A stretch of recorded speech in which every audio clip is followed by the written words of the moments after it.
they're releasing something. It's like a key that releases something or blocks something. It inhibits something. So everything is either opening or closing a door, and they're taking more from you than you are from them for sure. But when you ease off of them, that's the scary part. Fasting got to get the trophy for introducing you and raising your awareness to the idea and the concept and the possibility that maybe you're a little too dependent on something. All right. So with this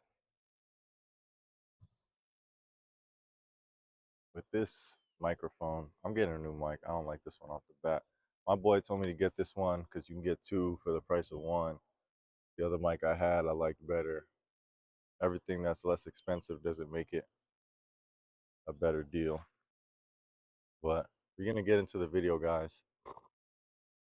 I tried to make this the other day, but my thoughts weren't clear. And I like to work out before I make my videos. It helps the blood flow and it gets your mind clear and you could just think. So I just did one in the garage. Check it out. It's a calisthenics video. This is not a calisthenics page. This is a life page. This is a wholeness page. So I'm talking about what's the caption of the video, right? Why you're afraid of sobriety. It's so many people afraid of sobriety. And I hate to even use the word because it's a buzzword, but it's true. A lot of people are afraid of sobriety. They're afraid of that aloneness. They're afraid of that oneness. You know what I'm saying? It's not like you don't need support in life, but you need to be supported by things that are going to bring you balance, things that are going to bring you more energy, things that are going to bring you a higher awareness of things, right? And all substances have their time and place. But at this point, you got to realize when you're just being abusive to yourself and your body. I won't make this video very research orientated. I'm going to do a lot of those videos, but I want this video to be quick just to get the message out to people who just need that perspective shift, right? Just for me to plant that seed so that every time you are going to partake in forfeiting your sobriety, because you're just forfeiting it. You know what I'm saying? It's like selling your soul. You're exchanging who you are and what you are at your core to be something else in exchange for, your body's endorphins, your body's endocrine, your body's moisture, your blood. You know what I'm saying? You're changing a lot of your chemistry when you do certain things. But the reason why you, most of us are doing these things is because we're afraid of, there's a lot of reasons, but the most the reason why you're hooked on it is because you're afraid of the detox. Detox is scary. It's not for everybody. You know what I'm saying? Something that you've attached yourself to, or you've become dependent on, or you've become that, or has become dependent on you, that's latched onto you. It needs to feed off of you. So that could be a corporation that creates a certain product that, you know, uh, gains money from you buying into it. You know what I'm saying? And that could be your dealer. That could be your dealer. That could be the store. That could be big pharma. That could be little uh, Lay's chips. You know what I'm saying? Coca-Cola, whatever, what may have you. And these things, sugar, alcohol, processed foods, monosodium glutamate, marijuana, vape, they all are pulling moisture from your body because they need you. They need your moisture to process themselves, right? Sugar makes you thirsty because the moisture in your body is needed to process it. It dehydrates you. And you're just afraid of letting go because you have to detox, right? Your body, once you eat certain substances, sugar, with sugar and stuff, your blood sugar goes up. It's almost like a high. It's almost like a rush. That's why little kids, when you give little kids sugar, oh my God, they bounce off the walls. It's just like you can look into their eyes. They look like they're it's like this bloodlust that comes inside of their eyes because they're so high off the sugar. Their blood sugar has gone up. They're so high off the sugar. And you're just like, damn, these guys are little monsters right now. Like, this isn't the kid I seen 20 minutes ago before I gave him Sour Patch Kids, right? First they're sour, then they're sweet, then they're gone. All right, I talked about the sugar. With alcohol, if you know someone who drinks all the time, or they can't have a good time at an occasion without having a drink, it's because they get angry, right? Uh, if you've heard this before, that's where liver is stored. That's where anger is stored, not liver stored. That's where anger is stored in the liver, and people drink to process that anger. And when they're not drinking, they're just going to be kind of sitting around, not having a good time, and you have to detoxify from that substance. That substance gets built up in your bloodstream, and you have to detoxify from that, right? It's evident in your breath. Um, some people, Chuck, stop. Some people have urinated and you can smell the vodka coming out of the toilet, right? All right, for smoking marijuana, it's in your system. It's a part of you.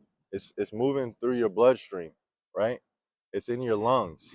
That's why when you take a blood test, your hair follicles, your urine, it comes out of you. You are your hair. Your hair is an extension of yourself. That's why we so attached to how it looks. That's why haircuts make a huge difference. That's why people don't want their hair falling out. That's why people don't want their hair thinning. It's because it's just like it's such a reflection of you. And you are what you eat. You are what you consume. And that hair follicle contains the strands of that marijuana. So I'm just saying that to say, like, it becomes a part of you. What you eat becomes a part of you. It comes out in your hair, your nails, your teeth, your biotin, your collagen, your joints, things of that nature. It's getting a little windy. Getting a little windy. My mic might not be able to handle that. But I'm going to go on anyway. If you made it this far, you got the attention span to withstand the rest of the video. You feel me? Let me bring Chuck in here. Chuck, come here. Chuck. This is my boy Chuck. I found him here. He came to me. I'll talk about Chuck's story another time, but that was just to bring you back. All right. It gets built up in your system.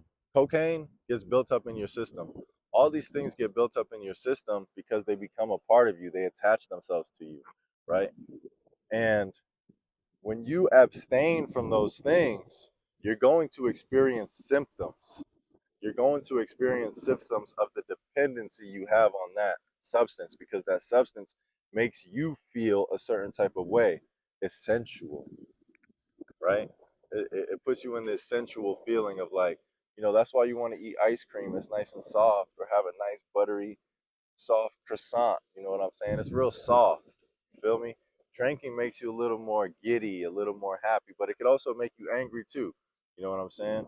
But it makes you more, it opens you up. You know what I'm saying? Weed chills you out, it relaxes you. Not saying that you can't fight or do martial arts or do masculine or aggressive stuff with the substance. I'm just saying it changes how you feel in the moment. You know what I'm saying? And I'm not getting at the people who use these things. I'm just saying the reason why you don't want to abstain from that is because sobriety is scary. You know what I'm saying? It's boring. And the only reason it's boring is because in those moments where you just completed a task or you have nothing to do, you're just walking around, you're just like, damn, there's nothing to do. All right, I worked out today, I stretched today, I did my breathing routine. Okay, there's a lot of stuff that you want to learn about, right? Are you reading about those things? Can you sit? Do you have the attention span to just open a book and read 20 pages or 40? You know what I'm saying? Get it on the game or watching 2 hours of Netflix. You watch the movie and you're just like, this made me know much better. This made me know more aware. You know what I'm saying? It was just entertaining to you. And that's what a lot of the stimulation comes from, is because you need constant stimulation. And the fact that you want to be stimulated, being stimulated is not bad. But the fact that you want to be stimulated means that other people can use that to their advantage. And if you're not aware enough or strong enough or have the will enough to say, like, I'm not going to be stimulated by that, though, it's entertaining, it's pleasuring, it's pleasing, it's sensual, and you know what it's gonna do. That's why you kind of get hooked when you're young on on the drugs or the high. And my boy Taylor, shout out Taylor, man, tells you that sugar is the gateway drug. Sugar is the first thing that lets you know, like, hey, you can get up out here. You know what I'm saying? And then once you practice with other substances, you realize, like, whoa, there's a whole nother world out here. And, you know, going into the military will put you in the freaking, in the midst of the most alcoholic people there are out there. You know what I'm saying? And it's just because it can knock you out, put you to sleep. It can make you kind of chill out and just be like, hey, nothing really matters. You can take a joke. But when you're sober, you have to just be yourself. You have to accept how you feel in the moment. You have to accept what is going on in your life. And that's scary to accept that. And through the drugs, you can ignore that. Through the substances and the stimulation, you can ignore that. Through playing video games all day, you can ignore what's going on in your life easily. 6 hours gone like that. Through smoking, you can at least ignore the feelings you're feeling in the moment and just get a little high and then go stim somewhere else. Through drinking, you're just not even in the you're not even in the driver's seat anymore. You know what I'm saying? Through cocaine, you can take on the day, and through Adderall, you can lock in and focus, but you're depending on those substances and they're taking more from you than you are from them, for sure. You feel me? But when you ease off of them, that's the scary part.